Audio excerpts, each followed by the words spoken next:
I'm Al McFarlane. Welcome to the Conversation with Al McFarlane. For today, we're calling it Conversaciones con Al McFarlane.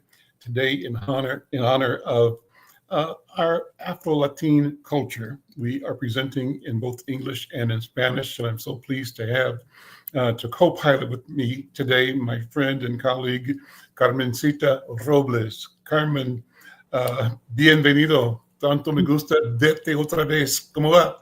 Muy bien, gracias, maestro. Qué gusto estar aquí con usted. Yo lo ando buscando. Claro.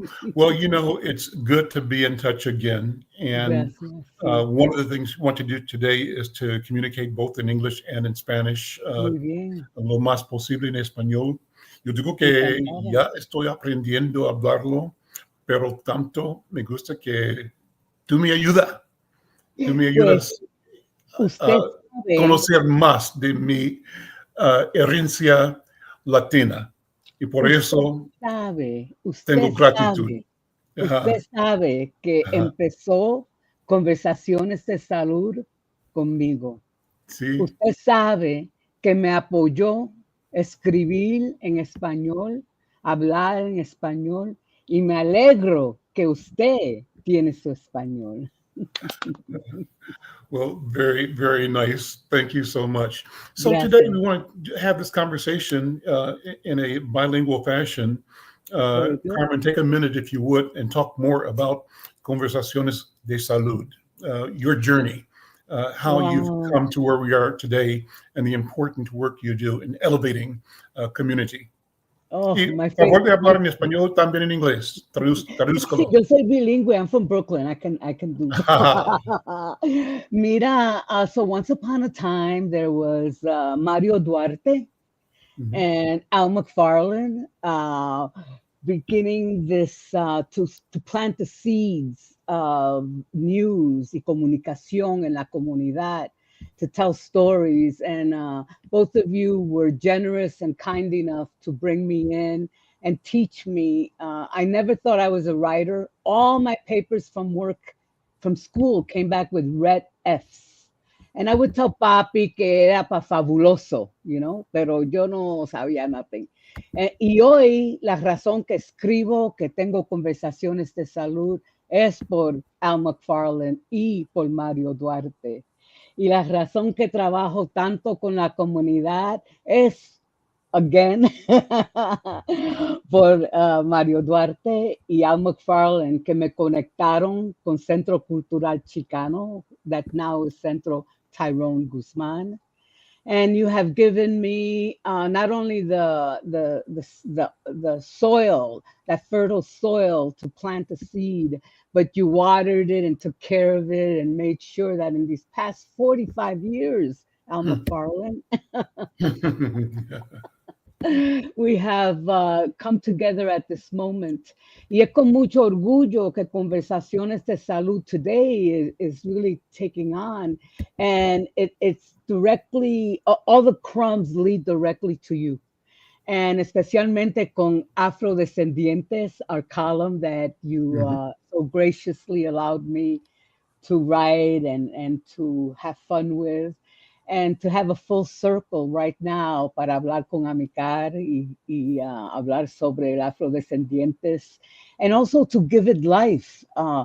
Clarence Jones from Human, he wants to bring life to Afrodescendientes, Afro-Latino. And all the roads lead back to Insight News. So I just been wanting to thank you so much for this opportunity. It's been 6 years we've been working on opioids en la comunidad latina, 6 años. And all of this, we could really, really never have impacted so much had it not been for Insight News and the work you do in the community. And you're a businessman. You're not a nonprofit. And yet you empower the community. You allow us to work and to become entrepreneurs, to become publishers. Eso quiere decir el poder que usted tiene para enseñar, no solamente para vender y dame, pero para enseñar, para poder que la comunidad suba. And that some poor girl from the Lower East Side of New York who couldn't read or write or spell in either language, today tiene un periódico. And I'm so excited to send you my copies. So at the end of the show, you'll tell me where I can do that, okay? Okay. Well, let me take a break and introduce you again, Carmen Robles, from your notes. And the notes are important because they sort of give the narrative that frames and contextualizes our conversation and relationship. So Carmen Robles has, for more than 30 years, worked in grassroots community development. She's an expert in bringing together key stakeholders to foster self-sufficiency within the Latino communities through access and equitable inclusion towards health and education equality. Her strong background in public relations and multicultural marketing and in youth development earned her a national recognition. She's recognized and respected as a journalist and a storyteller. Her background includes an appointment to the Minnesota State Board of Education. She was the legislative and cultural liaison to then Minnesota Governor Arne Carlson. She was also recognized in a Peabody Award-winning mentoring campaign. She is a successful program developer, trainer, coach, a motivational, inspirational, and engaging public speaker. She is the mother of two, grandmother of three, which includes her cat. Carmen Robles is also a breast cancer survivor and a clay and glass mosaic artist. Carmen, so good to be connected with you and to be part of your journey. I remember, Carmen, meeting you when Insight was located at 430, I think, First Avenue in the Kickernick building in downtown Minneapolis. At that time, we were changing our typography systems and we needed someone to do typesetting for Insight News.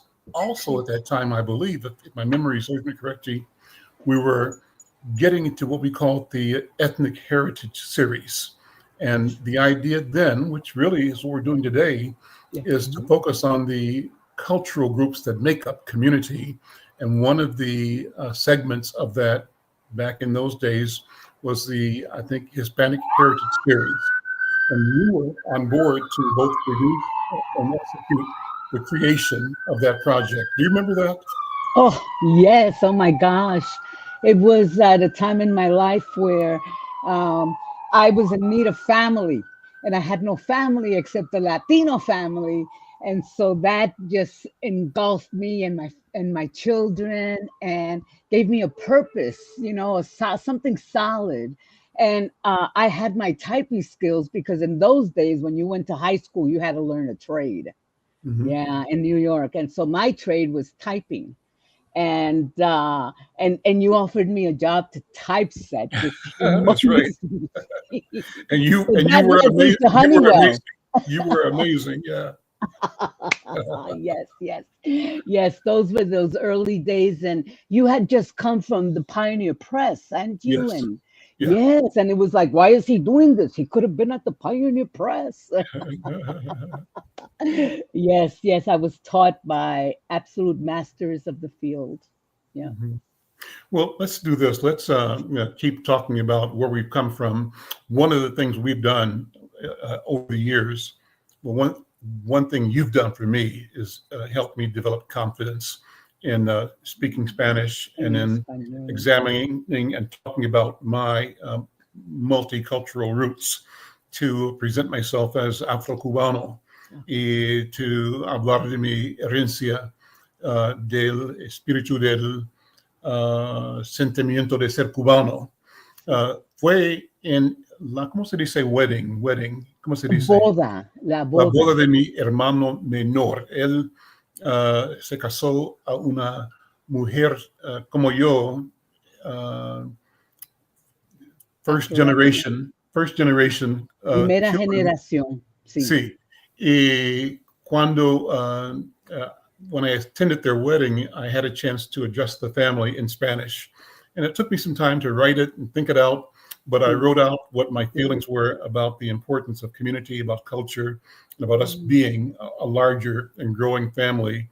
The Cubans from my father's side and the Cubans from my sister-in-law's side, and it was a wonderful experience. But all of that leads to and led to the feeling that ultimately resulted in the creation of Afrodescendientes. And that's the special project that we undertook about 2 years ago. We're developing it again to relaunch in January.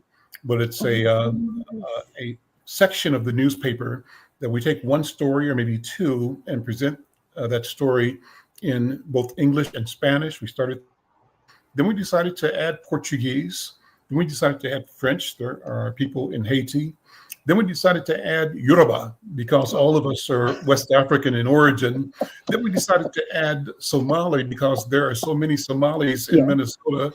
And so at the end of the day, we ended up with a representation of the various idioms that we show up in. Not all of them, but many of them, the major ones. We think that that's important. That also complements what I've been doing simultaneously, Carmen, and that is the study of hieroglyphics. So of late, yo estoy estudiando hieroglífica. Yo no sabía eso. I should have known. Of course, right? Dime más, cuéntame, dime más. Wow.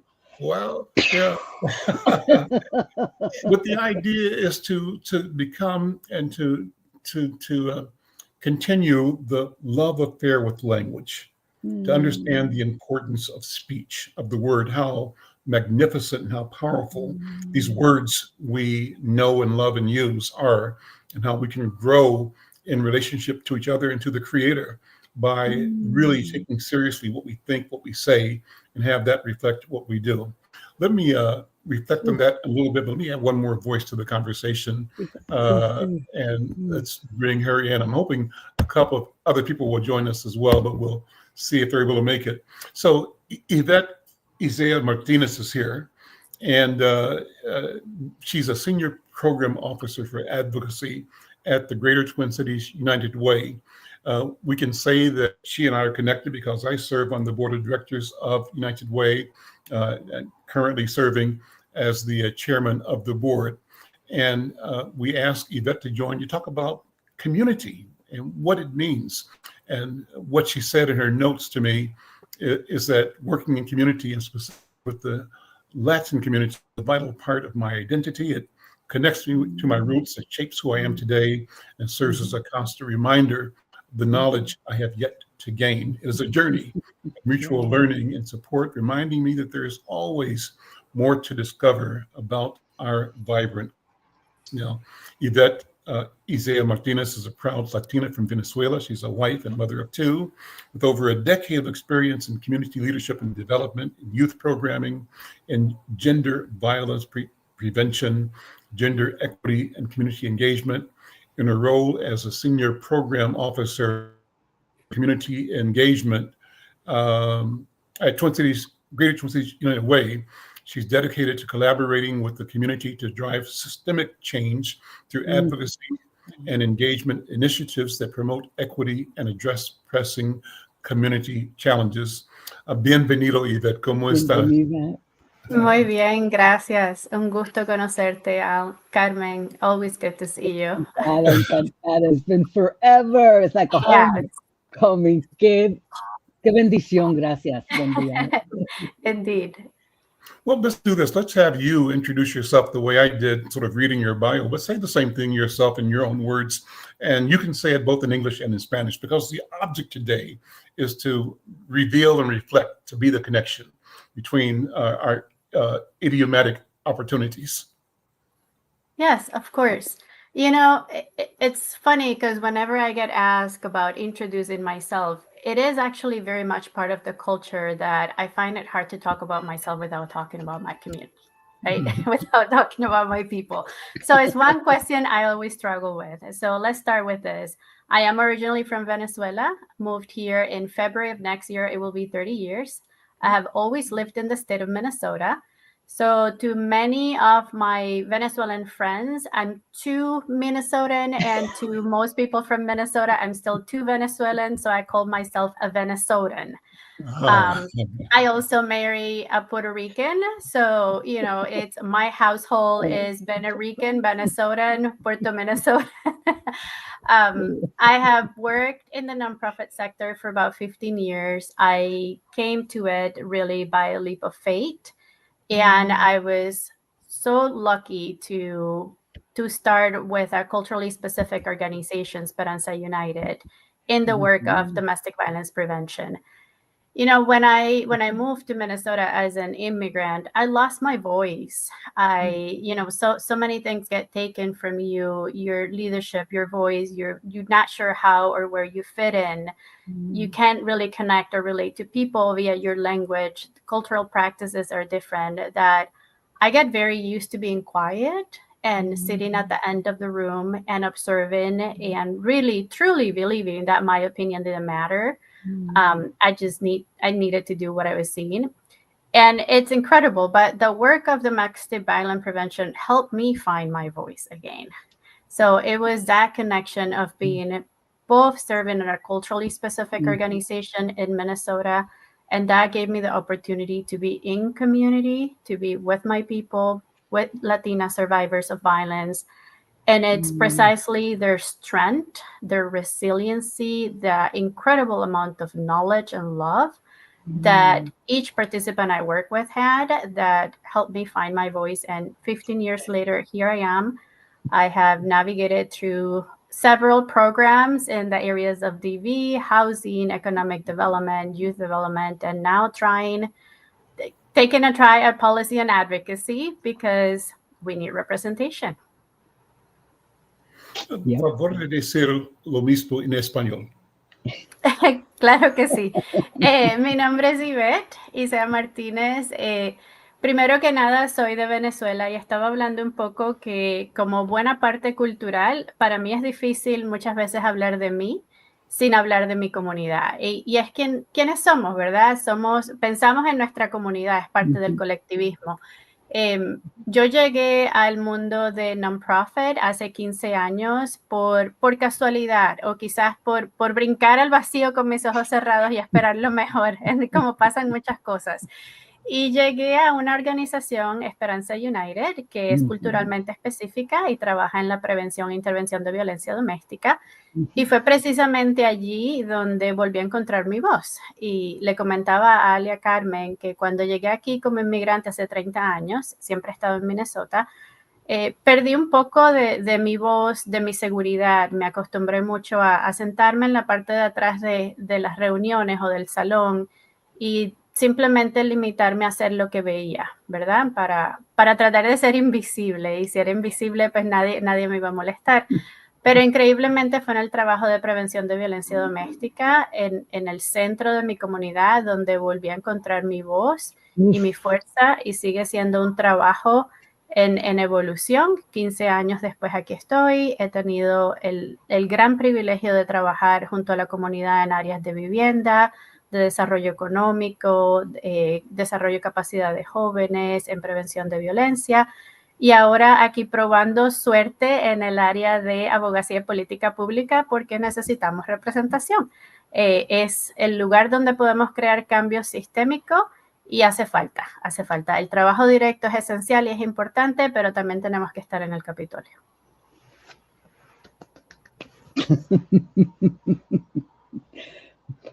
Bien dicho. Gracias, Carmen. Sí, y la organización, la conocí, Esperanza, Casa de Esperanza, Elsa Vega Pérez, and the early founders, y me da un orgullo de todo el trabajo. Yo todavía la llamo Casa de Esperanza, you know. Oops, I still call the neighborhood house the neighborhood. Yeah. Pero qué bello oír tu historia, llegar ahí, encontrar tu voz en un sitio que no había voz, you know, se me paran los pelos. Congratulations, yeah. Gracias. Carmen, if I get dropped from the feed, just keep going, okay? Because sometimes the internet is unstable. So just so you know, No we have to keep problem. going. So we got a couple of comments. One, I'll see if I can post it here, from a viewer named Queen Mother Imaku Nefret. And she has muchos besos. Gracias para eso sobre Afro-Latine cultura. Es mi sangre con Afro-American. Thank you for that comment. And she made another comment following that one, if I can share that as well. Let's see, where is it? She says, here it is, there are many Afro-Latines who have been here since American slavery, like my family. We are considered invisible in history, both in Latin and in U.S. culture. So I want to go into that because, Carmen, you and I have had that conversation. As often as not, I grew up, my father born in Cuba, his father from Jamaica. I went to Jamaica a number of times. It was regular for me, but I've not been to Cuba yet. I know Cuba from both study of the language and dreaming about what it means to be Cuban and the feeling I have. But like Jamaica, I believe Cuba also went through a period, and I'm sure this is true in Venezuela as well, where people who were African were always kept to the margin, and that even we believe that the gold standard was, we speak Spanish, we speak Portuguese, gold standard is Spain or Portugal, right? And so we would perpetuate this civic agreement, the social structure agreement, that white is right, and the closer you are to white, the closer you are to God, and the things that come out of our African and Black experience are things we should hide. I think, Carmen, I remember you telling me about people at home in Puerto Rico having the grandmother in the back room upstairs, right? Grandmother's Black, but nobody when she'd come to Wisconsin, not in Puerto Rico. In Puerto Rico, we celebrated her. Okay. In Wisconsin, we kept her in the back. Don't come outside. Because then that means we're Black. No. No. Don't tell anybody, right? So let's talk about that. What does it mean? What is the question of color in the Latino world, from your experience, from your understanding, and how are things evolving? I have connected with my colleagues and friends in Brazil, for example, and they were saying to me, the activists, that Brazil and much of Latin America is simply 20 or so years behind North America, United States, in terms of the civil rights movement. That what we have done in protesting and challenging and demanding equity and inclusion has an impact globally, but it certainly is also embraced by our communities and our cultures in Latin America. One thing this journey has meant for me is the awareness that there are more of us who speak Spanish than speak English. And that's kind of the Eurocentric or Americocentric or Gringo-centric attitude, where you think that what's here is the whole thing, but it's not, and so when I think African Americans finally discover and learn that we are among many millions of people with African blood, of African descent, who are in the new world, then it changes the story altogether. It creates new relationships, new understandings, new power. And we discovered that in each of these communities, our people were suppressed, our cultures suppressed, ignored, minimized, and people were encouraged to be more like white people, more like Europeans. What do you think? Let's have that conversation. Is that a fair description or not? Carmen, what do you think? And Ivette, your experience as well. Puerto Rico, my heart's devotion, let it sink into the ocean. That was West Side Story. I was 11 years old. My sister took me to the movies. We were Pentecostal. We couldn't go anywhere, but she took me. And I was loving it. When they said that, I stood up, screamed, no! They had to carry me out of there. To this day, I feel that way. So to answer your question through a lot of emotions.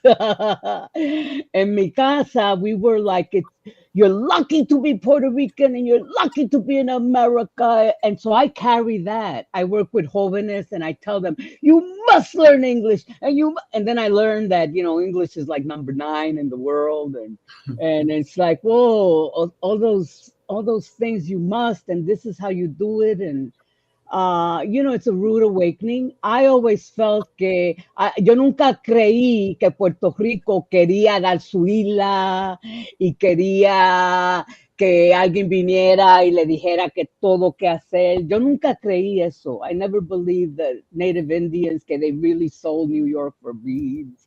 Esas cosas nunca me entraron. Y cuando me mandaron para Wisconsin, a donde hay indios, a donde no hay puertorriqueños no more, la realidad was really traumatic. To this day, I'm stuck in that time period. De la realidad que mis padres creyeron, que they instilled in me, to la realidad que yo vi con mis propios ojos, to la realidad. Y como dijo Ivette, I agree with you, Ivette.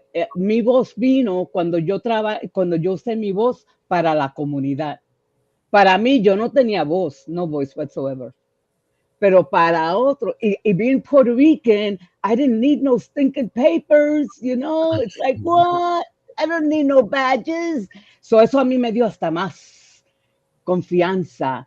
Y ahora with Bad Bunny, the reason I love Bad Bunny is because he loves Puerto Rico. I don't even know his music, I don't even care, but he loves Puerto Rico. Y todo de Puerto Rico con la abuela allá en la montaña, so ese amor de la isla, de la gente, de esa cosa that we lost because, Puerto Ricans, we can't even get food. Venezuela can't feed us. Venezuela had a boat right there for Hurricane Maria, para ayudar a los puertorriqueños. We couldn't even take it because you can't come and help us because it has to be an American boat with American drivers. It has to be built by America, who doesn't build anything. Entonces, pues, es esa cosa de que la realidad. Are we lucky that we have electricity in Puerto Rico? Well, do we have electricity in Puerto Rico? Are we lucky, que tenemos nice casas, pero no tenemos patria, no tenemos la montaña más, no podemos ir para la playa, so mi corazón está like just busting out because if my parents were alive, this would kill them.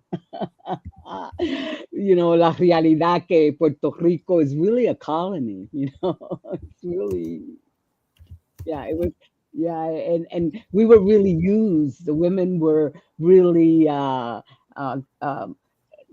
giving operations and pills so that they could not have more children, so that population could be, oppressed with the pills and so it was Puerto Rico where the pharmaceutical companies, did their jobs and threw all the trash into the streams and so that's a good question you send my way. I will continue to ponder it.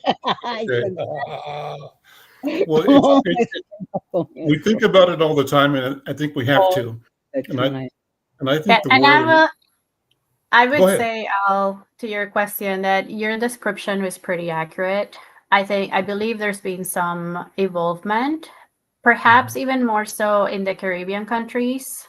So the Spanish-speaking countries in the Caribbean, Brazil, of course, in Venezuela, and Colombia. Colombia has a really strong Afro-Latino movement of reclaiming the Afro roots and culture.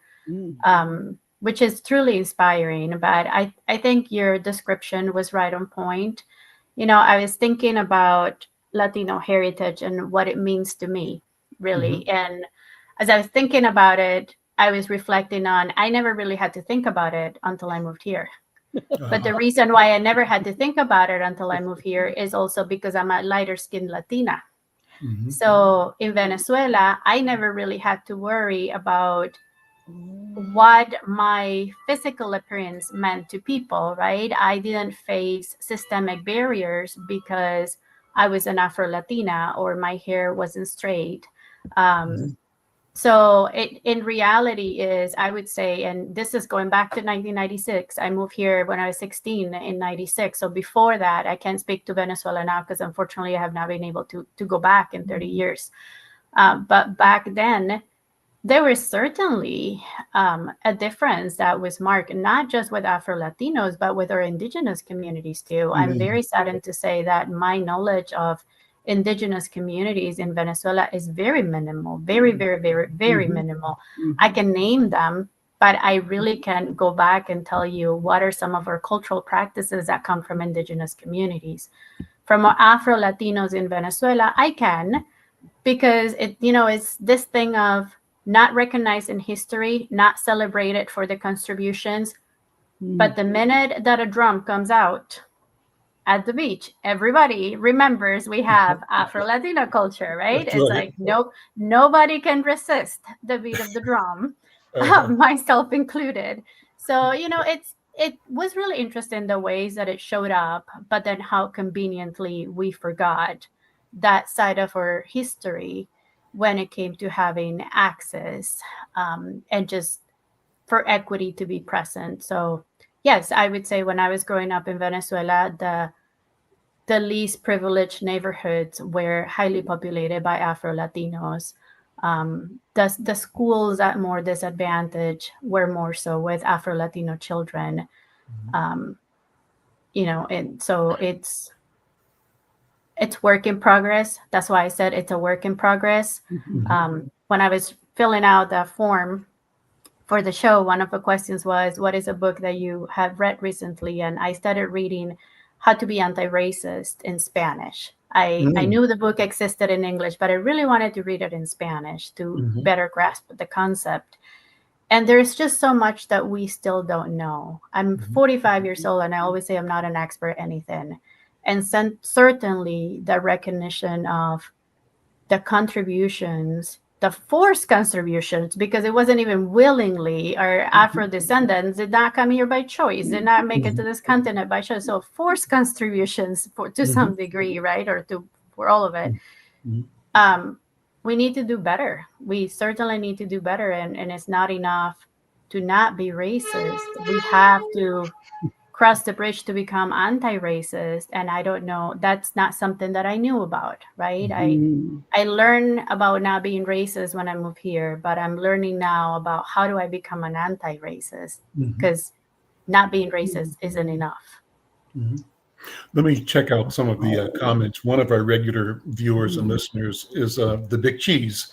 And the Big Cheese made the comment, I'll put it on the screen here, that I so wish there were a Black and Brown coalition. What a powerhouse that could have been. Unfortunately, he says, I think it's a he, the Latino community chose to be on the side of WS, I think that's white supremacy, by overwhelmingly voting for Trump. That's one comment. He goes on to say, unfortunately, the FBA is Foundational Black Americans. That's a new concept. You may not be familiar with it. Doesn't understand what you're saying because we don't speak Spanish. Well, it is unfortunate because we should speak Spanish and we should own many languages. We should sort of raise ourselves to understand our capacity to be polyglot, to navigate 4, 5, 6 languages comfortably at ease, because we're human beings, and human beings are capable of doing that.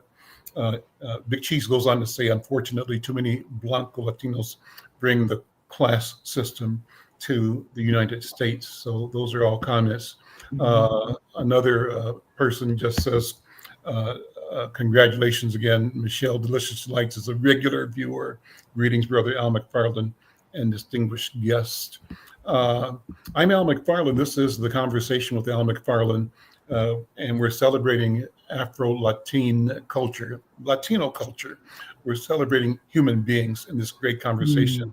And so I'm pleased to have as guest my friend Carmen Robles, and also joining me is my colleague from the Greater Twin Cities United Way, Ivette Izea-Martinez, sharing some of the comments that we're monitoring online, people that are watching the program on YouTube. Earlier, Queen Mother Imaku Nefret said, by the way, Shai Nefer, good luck, in your Medu Neter studies. Medu Neter is the study of hieroglyphics. Medu Neter is divine speech. And so she says, good luck in your Medu Neter studies, Brother McFarlane. I speak and teach Kemetic language. And boy, is it wonderful to learn that language. She also says, my Queen Mother title came through the Kemetic installment. Imaku means reverend in Medu Neter. So she's going to listen to the rest of the program now. Wonderful topic, dual. I'm not sure what dual means, but Queen Mother, I will learn that as well.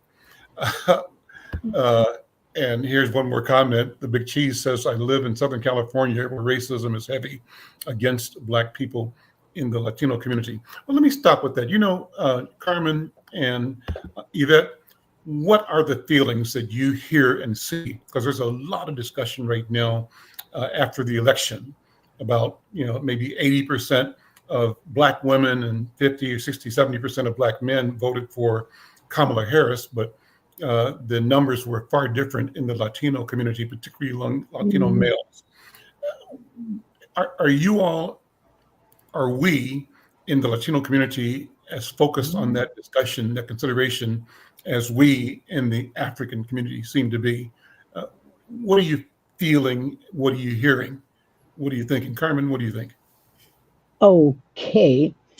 Bueno, en mi comunidad, nosotros estamos tan ocupados con el momento que estamos con nuestras familias que están en otros países, con los problemas que tenemos en el momento.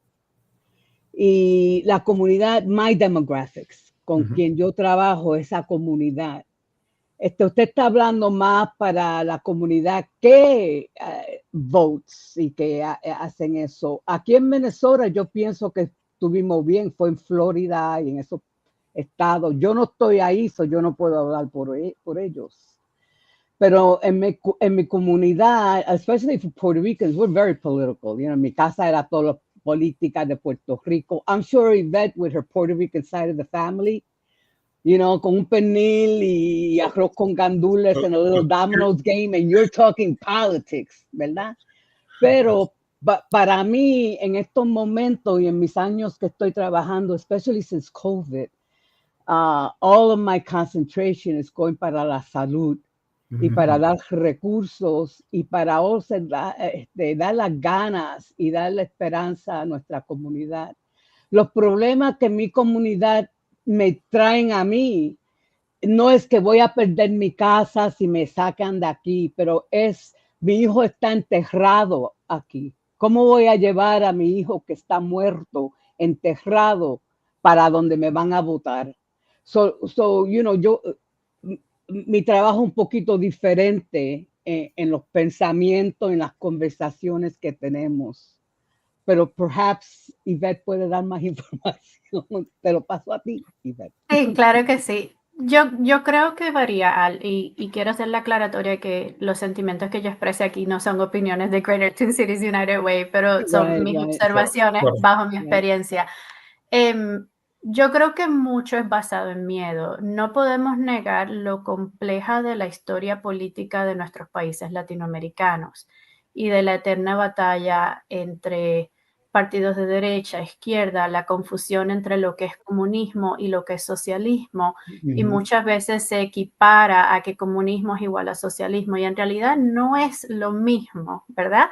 Pero muchas veces en nuestros países latinoamericanos tendemos a pensar que sí. ¿Qué pasa? Que yo siento personalmente que en muchos de nuestros países latinoamericanos nuestras comunidades votan por un partido, no por un individuo y los valores que ese individuo trae.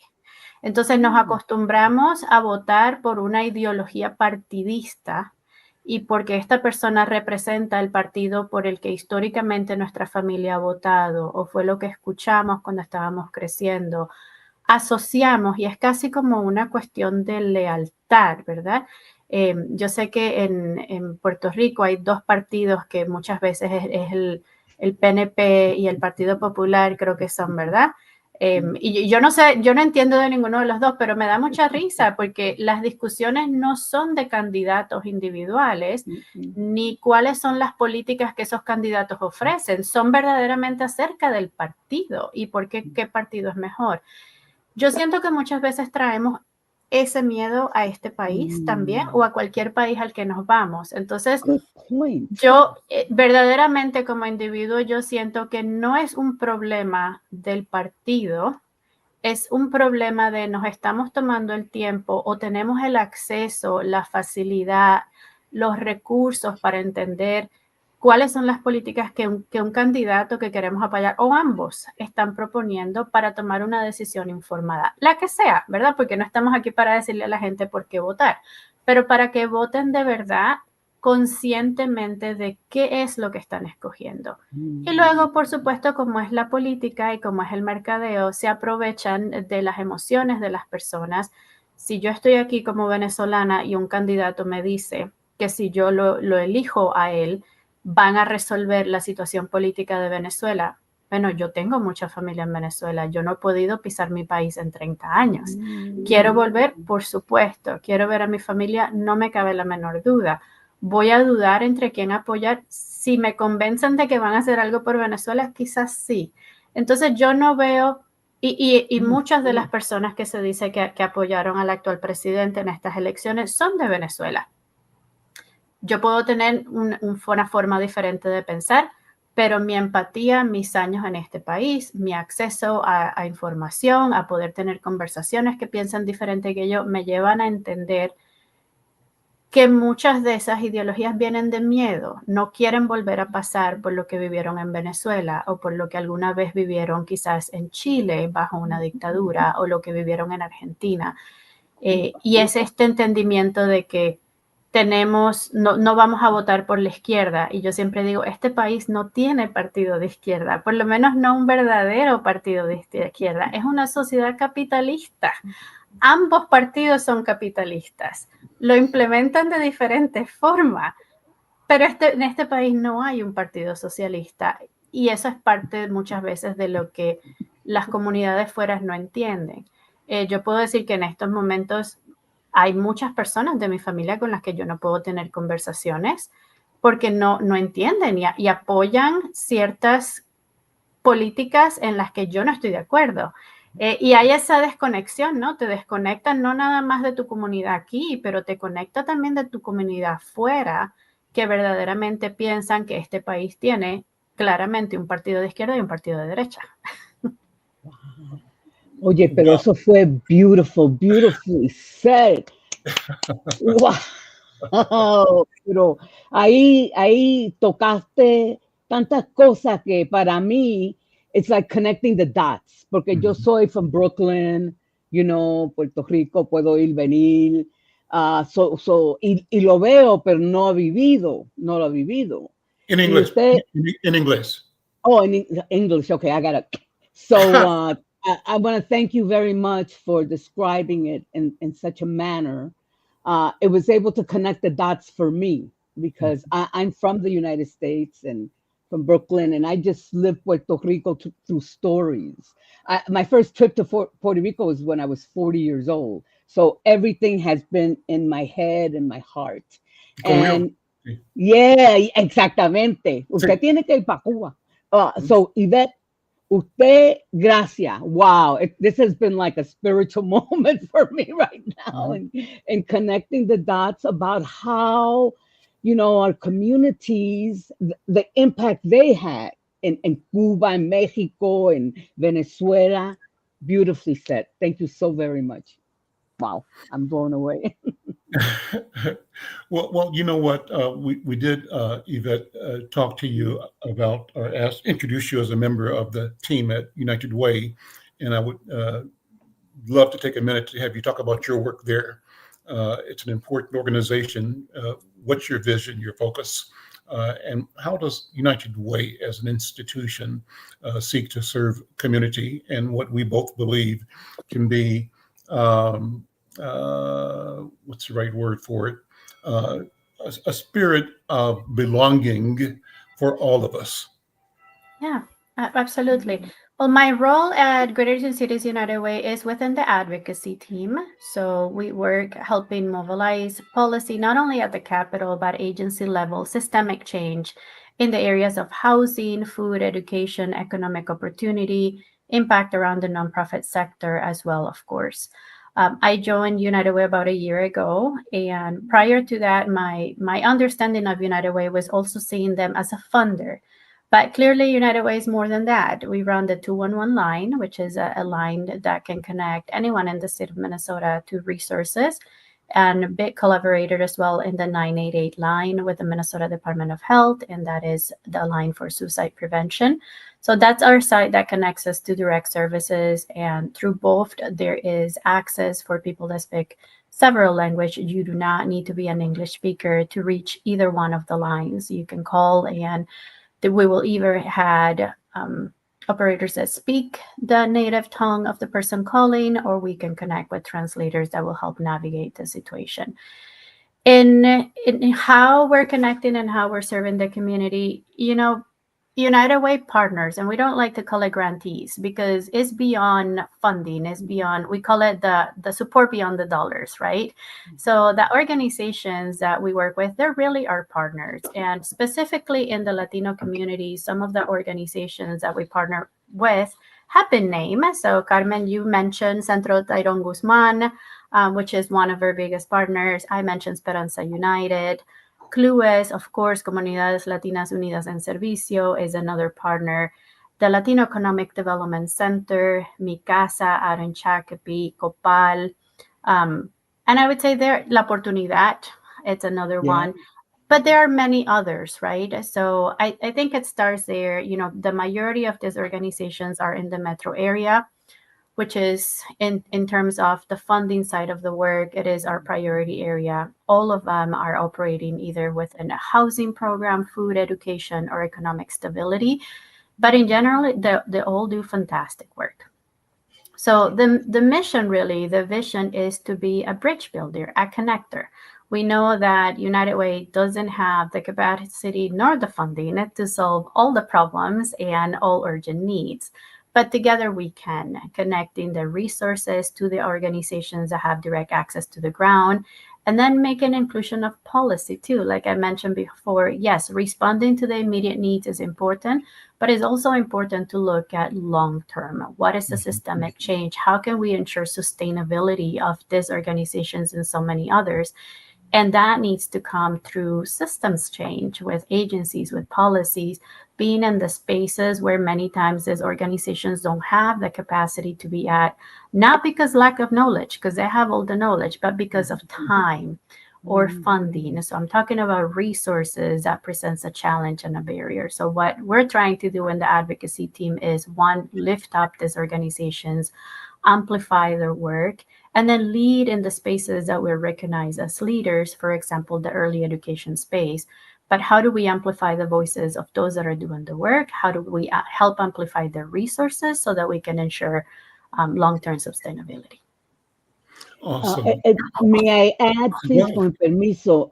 So United Way 211, not only in Minnesota, but across the nation, in the territories, Puerto Rico 211, y ahí te ayudan. So thank you very much. Yes. Yeah, Maria Absolutely. Carreras Vega helped instill that way back when it started. Way back. Yep. She worked the call center. Absolutely fabulous. So yay to United Way.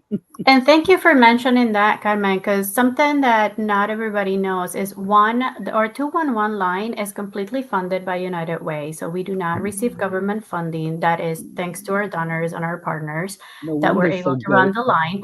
But we also partner with other United Ways across the country. You're correct. So people may remember the fires in California. Our 211 line act as a responder, an emergency responder for that. So when the 211 center in California couldn't take the phone calls because they themselves needed to get out, right, and get to safety, we are 211 here in Greater Twin Cities United Way stepped up to help with those phone calls and help navigate the evacuation process for people in California. Likewise, when we had the flooding in Duluth in the up north area, we also stepped in. So while it is centered here in Minnesota, we do partner across the country when there is emergency response that is needed. Yep. Carmen, this is wonderful. Thank you, Ivette, and thank you, Carmen. Carmen, I don't want to not talk about your experience as a cancer survivor. And, you know, you and I were working to get You fitness saved my life. as a priority back in the day. We both got into a boot camp situation. And I think your testimony is similar to mine. I heard you say that the rigor, exercise, working out, and being consistent over a long period of time with tough trainers fortified you to address the most difficult fight of your life, and that was your experience with cancer, only for me to have the same story with prostate cancer, right? So it was the training that we both got that, in my view, gave me the attitude and the will to keep pushing, to keep being, and to claim healing in every aspect of my life. But if you would share your story, because it's a wonderful story. Wow. And you know, this just validates the work that Insight does, because it's much more than a newspaper with ads, you know, go buy your toaster over at the corner. And not only did you give me a chance to write and help me to write, but you came up with this boot camp thing. And it was what, 8-10 weeks? Mm-hmm. Very vigorous. And I said, no way. But you said, oh, I'm going to pay you. And I thought, oh, I want to join you. And I blogged, and all my blogs were belly aching. I hate this. I'm never going to do this. I stink. Everybody screams at me. Just complain, complain, complain. And towards the end, it was like, yeah, I can do this. I can do that. And, you know, hey, I was a winner. But 2 months later, I was diagnosed with breast cancer. And had it not been for those 10 weeks of just that boot camp, and the only reason I went was because of Insight News. I had, you know, hacer a cumplir. But it turned out it saved my life. It saved my life, that vigorous training, losing all that weight. But the most important part, I feel, that really turned me to a survivor was my positive thinking.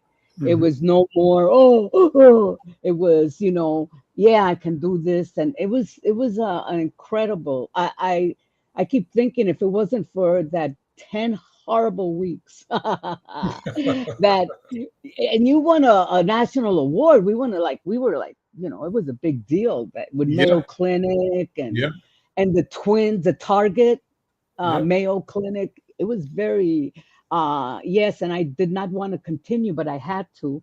And think another serendipitous thing, una bendición, que uno nunca sabe lo que está pasando. And look at that. And the same thing with you. Isn't that? Mm-hmm. Yeah. So that just tells me we got to keep doing this.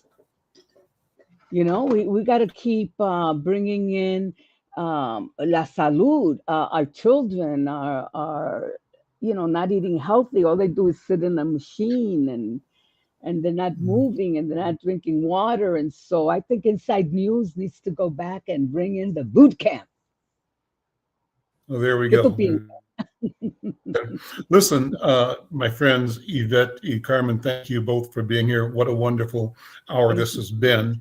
And we're towards the end. I want to give you both a chance to either invite or suggest or tell our viewers and listeners something that they should be thinking about 1 hour or 1 year or one lifetime. Ivette, what's on your mind? What is on mine? Well, let's say Latinos have been here for even before English was spoken. Spanish has been spoken in this land even before English was spoken. We are here to stay. We are contributors to this community. We are lawyers, teachers, nurses, frontline workers, essential workers. We are everywhere. We're not asking for hand-me-downs. We do work and earn what we have. So my invitation and what I'm thinking is for people to dig deeper, to learn about our stories. I am certainly taking the time to learn about the stories that I don't know of African American communities and our indigenous communities. So I invite people to do the same, to approach it with curiosity, to try something new, to listen to Spanish music, to watch Bad Bunny at the Super Bowl and be curious about it. And during this Hispanic Heritage Month, to visit an event and just know that many times we're just afraid of what we don't know. But when we give the chance to learn, we're always surprised. That's right. Carmen, 30 seconds, 30 seconds. Beautiful. Don't believe the hype. Don't believe that we don't get along, that we, la comunidad negra doesn't like the Latino community. Don't believe the hype. And I agree with mi hermana Ivette. You feel like you want to move when you hear the beat. That's because you're Latino.